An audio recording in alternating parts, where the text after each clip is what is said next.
বানপানীৰ নামত সাহায্য উঠোৱাৰ প্ৰয়োজন নাই। মই দেখিছোঁ যে বক্স লৈ আমি ৰাস্তাই ঘাটে পইচা তুলিছোঁ।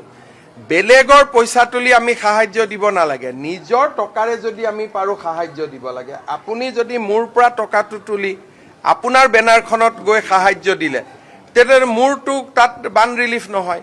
মই দেখিছোঁ যে বহুতে টিং লগাই স্কেনাৰ লগাই পইচা উঠাইছে, তাৰমানে নিজৰ পইচা নহয়, বেলেগৰ পইচা লৈ গৈ তাতে, সেইটোতো মোৰ মতেদি ফ্লাড ৰিলিফ নহয়। আমি পুলিচকো নিৰ্দেশ দিছোঁ যাতে কোনো ক্ষেত্ৰতে দোকান পোহাৰ সাধাৰণ নাগৰিকৰ পৰা বলপূৰ্বকভাৱে ক'তো বান সাহায্য তোলা নহয়, কাৰণ এতিয়া গোটেই পৰিৱেশটো চৰকাৰৰ নিয়ন্ত্ৰণত আহিছে। তাত এতিয়া চৰকাৰে সকলো জেগাত যাব পাৰে। প্ৰথম 7 দিনৰ কথাটো বেলেগ আছিল যে চৰকাৰ যাব নোৱাৰিছিল, এতিয়া চৰকাৰ প্ৰতিটো জেগাত যাব পাৰে আৰু ৰাইজেও চৰকাৰৰ ওচৰত প্ৰত্যক্ষ হিচাপে আহিব পাৰে। আৰু চৰকাৰৰ ফালৰ পৰা এতিয়া আমি ফাইনেল এছেছমেণ্ট কৰি ক্ষতিপূৰণৰ দিশতো কালিৰ পৰা আমি আগবাঢ়িম। গতিকে যোনে নিজৰ পুঁজি দিব খোজে আমিতো আদৰণি জনাম যে মোৰ 10জন মই বন্ধু 2000 টকা তুলি আমি 20,000 দিব গৈছোঁ। কিন্তু 10জন লগ কৰি দোকানে দোকানে গৈ পইচা উঠাই পেলাই দিয়াৰটো কোনো মিনিং নাই, সি আমাৰ অসমৰ বদনাম মানে।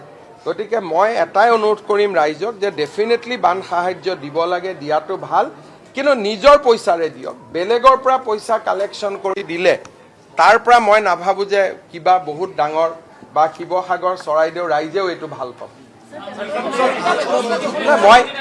মই ভাবোঁ মই কোৱাৰ পিছত কোনেও নকৰে, আৰু এইবিলাক ব্যৱস্থাৰ কথা তেতিয়া ওলাই যেতিয়া মুখ্যমন্ত্ৰীজনক ৰাইজে ভাল নাপায়। আজি মই যেতিয়া কৈ দিলোঁ আধা ঘণ্টাতে চব বন্ধ হৈ যাব।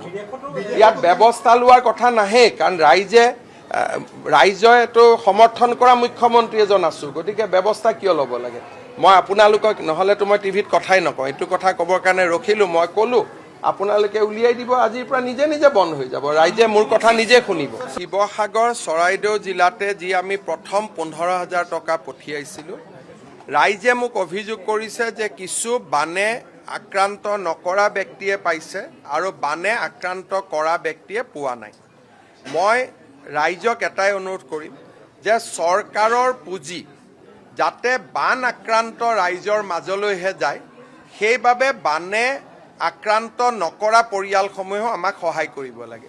ভুলতে যদি তেওঁলোকৰ তাতো টকা গৈছে, তেওঁলোকে ক'ব লাগে যে মোৰ তাতে বানপানী হোৱা নাই, টকাটো মোৰ প্ৰতিবেশীজনক দিয়ক, মোৰ ওচৰ চুবুৰীয়াজনক দিয়ক, তেওঁৰ ক্ষতি বেছি হৈছে। ৰাতিপুৱাৰ পৰা মোৰ মোবাইলত মেছেজ দি ভৰি আছে, ছাৰ অমুক অমুক জেগাত পানী হোৱা নাই, তেওঁলোকে পইচা পালে আমি পোৱা নাই। এতিয়া আমি যিহেতু আধাৰ নম্বৰ লোৱা নাই, ৰেচন কাৰ্ডৰ নম্বৰ লোৱা নাই, এই খেলি মেলিবিলাক থাকিব। কিন্তু শিৱসাগৰ আৰু চৰাইদেউ জিলাৰ ৰাইজে নিজে যেতিয়া আমাক সহায় কৰিব তেতিয়া খেলি মেলিবোৰ নাথাকিব।